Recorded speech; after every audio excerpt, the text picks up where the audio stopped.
Hello, ladies. It is Sandy, and I am live here in the middle of the day on a Monday because last night I was exhausted after 2.5 days at the Woman of Value live retreat.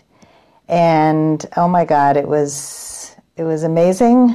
I had so many incredible experiences. The women who came were vulnerable and open and really had transformational experiences at the retreat. And so today, I'm going to talk about something that I said over and over and over again at the retreat. And that is that the most important thing that leads to success in dating and relationships is not about knowing how to, how to be coy, how to flirt with men in the right way, and how to wear the right sexy dress, and all these things that so many dating coaches and rules books tell you about how to play the dating game. This is not what leads to success. What leads to having the best relationships is starting with the relationship you have with yourself. When you are happy with you, when you know how to create your own happiness, and somebody posted a video today about how to create your own happiness, we can actually synthesize our happiness. There are principles that we can learn to deal with anxiety, with fears, with thoughts that we have that make us crazy. And I see so many posts in this group about devastation from a man who you went out with once and you didn't hear from him in 2 days and you're freaking out, and what did I do? And maybe I said something on the date, and you realize after a long time that you're not aligned with a person and you don't know how to say goodbye. And there's so many things that will be much easier in your life and will help you to live a much better life if you learn how to make yourself happy. So what are some of the keys to making yourself happy? Leave a comment and let me know what you do when you're anxious or fearful that helps you to stay centered. So some of the things that I taught over this weekend were tools to help you to calm down. And I did some live coaching on day 3 with 2 women. And interestingly, the 2 women had issues that had nothing to do with dating. Because, as I said, most of what I taught really didn't have anything to do with dating. It had to do with our own core self, our value. And so one woman was worried that that she was very nervous and wanted to know how to calm down when she goes to interviews and when she goes to dates. And I know she's a member of the group here. And she said she becomes somebody else when she's really nervous. And I understand that because that used to happen to me. I remember when I was in coaching school and I would have these amazing discussions with people one-on-one. When we would have small breakout sessions, I was smart and I was insightful and I could use my intuition and I could really connect and have empathy. But then I was asked to come in front of the group and share an experience, and I completely lost myself. I really was a shadow of who I was. And this used to happen to me all the time. This is why I was a terrible public speaker, because I didn't know how to bring me to my whole life. And so this is what happens on dates. We come to dates and sometimes we're guarded. We don't show our humor. We don't show our sassiness. We don't show our intelligence. We lead with our accomplishments, or we're boring because we haven't really thought about things that are interesting in our lives and we don't know how to share them. Or we sit and we tolerate terrible conversation that some man is just yakking at us. And what do we do about it? Nothing. You sit, you tolerate. So I don't want you to tolerate bad behaviors. I don't want you to show up and be somebody that you're not. I want you to show up and be you on dates and in relationships, and know how to deal when life throws shit at you, because it's going to happen. It's going to happen all the time. And, this is something I've taught my kids, and it's something I'm going to share with you right now, one of the skills that I use to really deal when something is really overwhelming you. So I think the first thing is that we have to stop asking why. Why did somebody do what they did?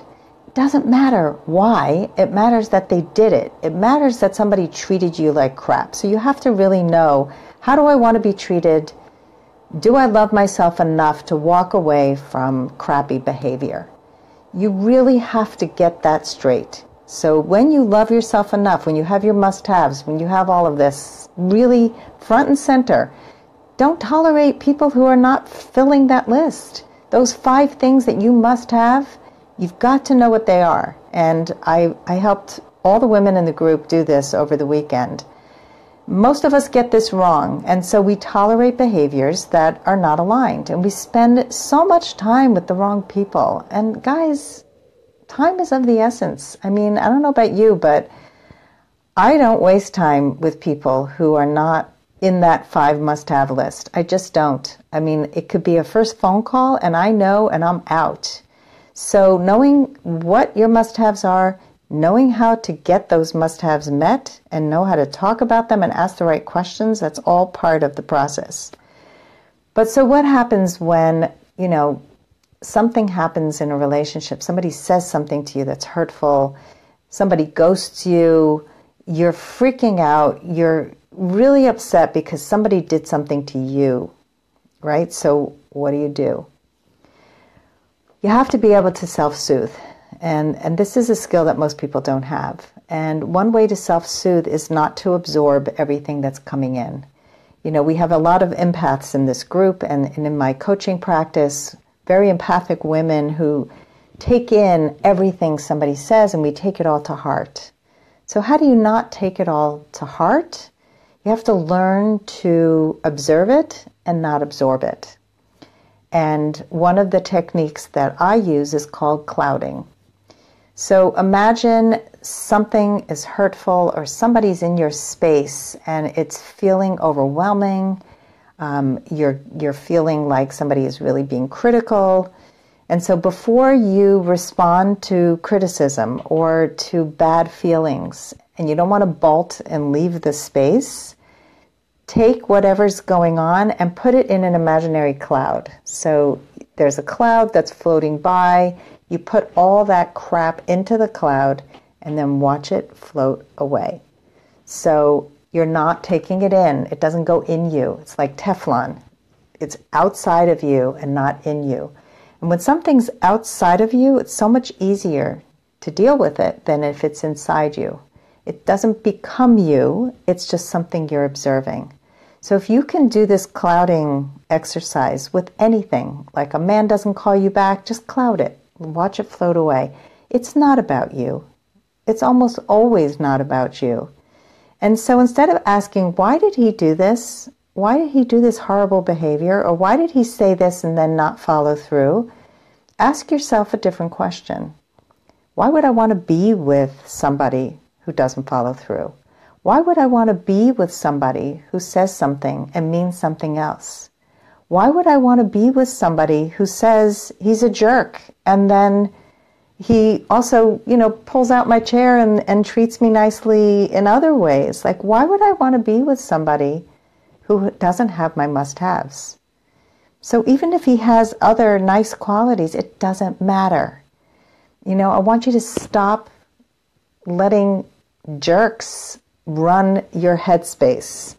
It's all these crumbs and bums who get into your life and then you don't do anything about it.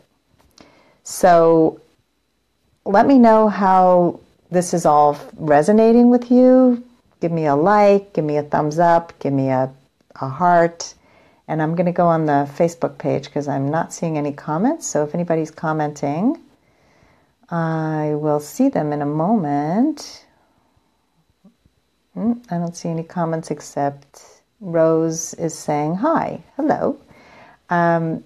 So yeah, let me know your thoughts on this. How do you deal with when things don't go well in your life? Or in your love life. Do you freak out? Do you get angry? Do you shut down? Do you get depressed? Or do you have a way to self-soothe? Do you have a way to not let it get in you, but observe it from afar? So leave a comment and let me know what resonated for you today and what you do when you're in a difficult situation. Thanks for watching, and I'll see you soon.